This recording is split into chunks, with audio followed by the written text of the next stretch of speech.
మనోజ్, నారా రోహిత్, బెల్లంకొండ సాయి శ్రీనివాస్, అదితి శంకర్, దివ్య పిళ్ళై, ఆనంది, జయసుధ నటించిన సినిమా భైరవం. తమిళంలో హిట్ అయిన గరుడన్ మూవీకి రీమేక్ గా వచ్చింది.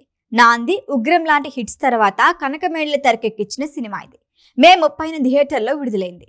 8 ఏళ్ల తర్వాత నటించిన మనోజ్ కి భైరవం హిట్ ఇచ్చిందా? నారా, బెల్లంకొండ హీరోలు మెప్పించారా?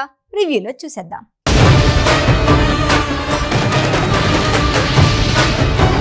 నేరుగా కథలోకి వెళ్తే వారాహి అమ్మవారి ఆలయ భూములపై కన్నేస్తాడు దేవాదాయ శాఖ మంత్రి. అయితే గజపతి వర్మ నాయనమ్మ నాగరత్నమ్మ ఆ గుడికి ధర్మకర్తగా ఉండగా భూమిని సొంతం చేసుకోవటం కుదరదని తెలుస్తుంది. అనూహ్యంగా నాగరత్నమ్మ మరణించడంతో గజపతి వర్మ దగ్గర పనిచేసే శ్రీను ధర్మకర్త అవుతాడు. అసలు శ్రీను ధర్మకర్త ఎందుకయ్యాడు? ఆలయ భూములపై మంత్రి కన్ను పడిందని తెలుసుకున్న గజపతి స్నేహితుడు వరద ఏం చేశాడు? స్నేహితుల్ని ఏమైనా అంటే వెనక్కు తగ్గని గజపతి వరదపై అటాక్ జరుగుతున్నా ఎందుకు మౌనంగా ఉండిపోయాడు? నాగరత్నమ్మ దగ్గర పెరిగిన 3 స్నేహితులు గజపతి, వరద, శ్రీను మధ్య విభేదాలు రావడానికి కారణమేంటి? గజపతి భార్య నీలిమ, భావమర్ది పులి, వరద భార్య పూర్ణిమ, శ్రీను ప్రేమించిన అమ్మాయి వెన్నెల పాత్రలు ఏంటి? సినిమా చూస్తేనే అర్థమవుతుంది. ఆల్రెడీ తమిళంలో వచ్చిన గరుడన్ చూసేసిన ప్రేక్షకులు కథ, స్క్రీన్ ప్లే, క్యారెక్టర్లు పరంగా సర్ప్రైజ్ ఉండదు.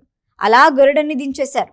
గరుడన్ కథ తెలియకుండా వెళ్తే మాత్రం ట్విస్ట్లు, సర్ప్రైజ్లు అద్దరిపోతాయి. క్యారెక్టర్స్ లో మీరు ఊహించిన నెగిటివ్ షేడ్లు ఆశ్చర్యపరుస్తాయి.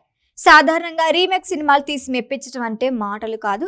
కానీ దర్శకుడు కనకమేడల భైరవం మూవీని బాగానే హ్యాండిల్ చేశాడు. కథలో మార్పులు చేయలేదు, కానీ క్యారెక్టర్స్ ఎలివేషన్, యాక్షన్ సీన్లు అదరగొట్టేశాడు. టాలీవుడ్ లో 3 హీరోలు కనిపించి చాలా రోజులైంది.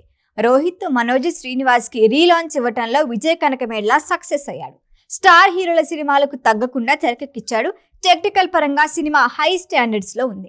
ఇక హీరోల విషయానికి వస్తే శ్రీనుగా నటించిన బెల్లంకొండ సాయి శ్రీనివాస్ ప్రేక్షకులకి కొత్తగా కనిపిస్తాడు. పూనకం వచ్చే ఎపిసోడ్ లో అద్భుతంగా నటించాడు. Srinivas, Aditi romantic love track పెద్దగా వర్కౌట్ కాలేదు.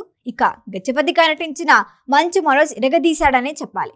Base voice, serious and intense expressions తో సూపర్బ్ అనిపించాడు. మనోజ్ స్క్రీన్ పై కనిపించిన ప్రతిసారి ఆడియన్స్ ని చూపు తిప్పుకొనివ్వలేదు. నారా రోహిత్ ఎప్పట్లా పెర్ఫార్మెన్స్ విషయంలో తిరుగులేదు అనిపించాడు. ఇక మిగిలిన వారంతా తమ పాత్రలకి న్యాయం చేశారంతే. విలేజ్ బ్యాక్ డ్రాప్ యాక్షన్ డ్రామాలు ఇష్టపడే వారికి భైరవం నచ్చుతుంది. బెల్లంకొండ సాయి శ్రీనివాస్ కి పూనకం వచ్చే సన్నివేశాలు, క్లైమాక్స్ బాగున్నాయి. టెంపుల్ బ్యాక్ డ్రాప్ లో తీసిన ఈ commercial action movie Manoj, Rohit, Srinivas కి హిట్ ఇచ్చిందనే చెప్పాలి. ఈ వీడియో కనుక మీకు నచ్చినట్టయితే లైక్ చేయండి, షేర్ చేయండి, సబ్స్క్రైబ్ చేయండి. అలాగే పక్కనే ఉన్న బెల్ ఐకాన్ని క్లిక్ చేయండి.